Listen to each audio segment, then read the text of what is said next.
नमस्कार दोस्तों, आज की कहानी की फरमाइश की है हमारे एक YouTube दर्शक ने। तो चलिए शुरू करते हैं उनके फेवरेट कलाकार की कहानी। वो फिल्मों के राजा थे, कैमरा जिन्हें पूजा करता था, पर एक दिन बिना कुछ कहे वो सब कुछ छोड़कर चले गए। ना कंट्रोवर्सी, ना हेडलाइंस, बस एक सन्नाटा था। सुनो तो, ये कहानी है एक सुपरस्टार की जो सन्यासी बन गए। विनोद खन्ना की कहानी। 1946 का लाहौर शहर, एक लड़का पैदा हुआ, नाम रखा गया विनोद। पार्टीशन ने परिवार को बॉम्बे ला दिया। पिता बिजनेस करते थे, लेकिन बेटा सपने देख रहा था स्क्रीन के। कॉलेज में थिएटर की दुनिया मिली और फिर एक दिन सुनील दत्त जी ने देखा और कहा, इस लड़के में कुछ बात जरूर है। साल था 1968 और फिल्म थी मन का मीत। इस फिल्म से इन्होंने डेब्यू किया और लोगों ने कहा, विलन तो हैंडसम भी हो सकता है, लेकिन विलन कब हीरो बन जाता है जब उसमें गुस्सा नहीं गहराई हो। और विनोद खन्ना वो हीरो थे। इस फिल्म के बाद तो जैसे फिल्मों की लाइन लग गई हो, मेरे अपने, अचानक, मुकद्दर का सिकंदर, अमर अकबर एंथनी। हर फिल्म में एक नया रूप। बच्चन साहब के पैरेलल चलते हुए भी विनोद जी का अंदाज बिल्कुल अलग था, काम, कंपोज्ड, क्लासिक। 1971 का साल था। हिंदुस्तान सिनेमा के रंगमंच पर एक कहानी लिखी जा रही थी। एक गांव, एक शरीफ नौजवान और एक खूनी डाकू, और बीच में एक ऐसा मुकाबला जिसे देखकर लोगों के दिल की धड़कनें तेज हो गई। फिल्म का नाम था मेरा गांव मेरा देश। डायरेक्टर राज खोसला के कैमरे ने हिंदुस्तान के गांव की धूल, मिट्टी और इंसानियत की खुशबू को कैद किया। धर्मेंद्र उस वक्त हिंदी सिनेमा के हीमैन बन रहे थे। उनका रोल अजीत, एक छोटा मोटा चोर जो एक ईमानदार इंसान बन जाता है, और दूसरी तरफ एक नया खतरनाक चेहरा, विनोद खन्ना। अपनी शुरुआती फिल्मों में ही विलन बन के आए, लेकिन ऐसे विलन जो स्टाइल और चार्म में हीरो से भी कम ना पड़े। उनका रोल था जब्बर सिंह, एक डाकू जो सिर्फ बंदूक से नहीं अपनी आंखों से भी मार डालता था। इस फिल्म का असली जादू था जब एक तरफ धर्मेंद्र का सीधा साधा लेकिन जज्बाती इंसान था, और दूसरी तरफ विनोद खन्ना का खौफनाक लेकिन शातिर डाकू। गांव के बीच होने वाली वो मारधाड़, वो डायलॉग्स और वो पल जब स्क्रीन पर दोनों एक दूसरे को घूरते थे तो लगता था जैसे दो शेर एक ही जंगल में आ गए हों। कहते हैं शूटिंग के वक्त विनोद खन्ना ने अपने रोल में इतनी इंटेंसिटी डाली कि कई सीन में धर्मेंद्र भी हैरान हो गए। और ये फिल्म थी जहां इंडस्ट्री ने माना कि ये नया लड़का सिर्फ विलन नहीं, एक दिन हीरो भी बनेगा। मेरा गांव मेरा देश फिल्म ने सिर्फ बॉक्स ऑफिस ही नहीं, लोगों के दिल भी जीते। इस फिल्म के बाद धर्मेंद्र जी का मास हीरो इमेज और मजबूत हुआ और विनोद खन्ना जी के कैरियर का वो सफर शुरू हुआ जो उन्हें 70s 80s का सुपरस्टार बना ले गया। आज भी जब आप इस फिल्म के क्लाइमेक्स को देखते हो, वो खून से भरा सूरज, गांव की गलियां और दोनों के बीच का फाइट सीक्वेंस, तो लगता है जैसे हिंदी सिनेमा का वो सोना युग हमारे सामने जिंदा हो उठा है।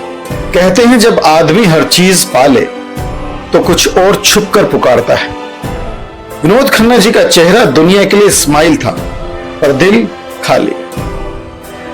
पहली शादी उनकी थक चुकी थी, जीनत अमान जी के साथ अफवाहें थी, और कैरियर के बीच विनोद जी एक सुकून ढूंढ रहे थे जिसे न कैमरा दे पा रहा था न क्लैपबोर्ड। और फिर 1982 जब वो अपने कैरियर के टॉप पर थे, उन्होंने सब छोड़ दिया। कोई ना प्रेस कॉन्फ्रेंस, ना गुड बाय, बस एक ऑरेंज चोला और ओशो के आश्रम की रवानगी। लोग हैरान हुए, इतना बड़ा सुपरस्टार हीरो सन्यासी। पर विनोद खन्ना जी सिर्फ एक्टिंग में नहीं, जीवन में भी असली थे। उन्होंने अपने दिल की सुनी, दुनिया की नहीं।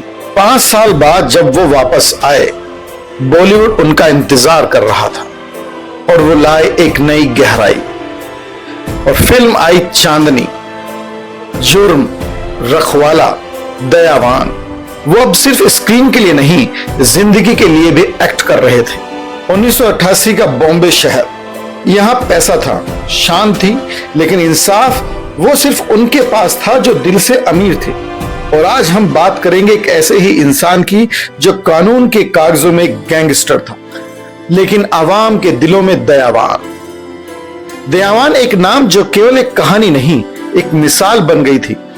ये था शक्ति, जो बचपन में एक अनाथ था, भूख और जुल्म के बीच बड़ा हुआ और फिर अपने शहर का रक्षक बन गया। विनोद खन्ना जी ने इस किरदार में वो ठहराव दिया जो सिर्फ एक अनुभव वाला इंसान दे सकता था। उनकी मूंछ, उनकी चाल और वो आंखों का भरोसा, ये सब कह रहे थे कि मैं कानून से नहीं, इंसाफ से चलता हूं। ये था दयावान का असली रूप, एक पल बच्चों का दोस्त और दूसरे पल दुश्मनों का अंत। कहते हैं विनोद जी ने इस रोल के लिए बॉम्बे के कुछ असली बादशाह लोगों की जिंदगी कैसे चलती है वो अपनी आंखों से देखा था। उनके बोलने का अंदाज, उनकी बैठक, सब अपने अंदर उतार लिया। फिरोज खान जो इस फिल्म के डायरेक्टर भी थे, उन्होंने विनोद जी को हर फ्रेम में रीगल बनाया। उनके कॉस्ट्यूम्स, उनके क्लोजअप्स और उनका एंट्री सीन, ये सब स्क्रीन पर शेर की तरह गरजते थे। दयावान सिर्फ एक फिल्म नहीं थी, ये एक सवाल थी कि क्या एक गैंगस्टर भी इंसाफ का देवता बन सकता है। और जब उसने अपने लोगों के लिए अपनी जान दांव पे लगाई, तब समझ आया कि शेर सिर्फ जंगल का राजा नहीं होता, कभी कभी वो दिल का भी राजा होता है।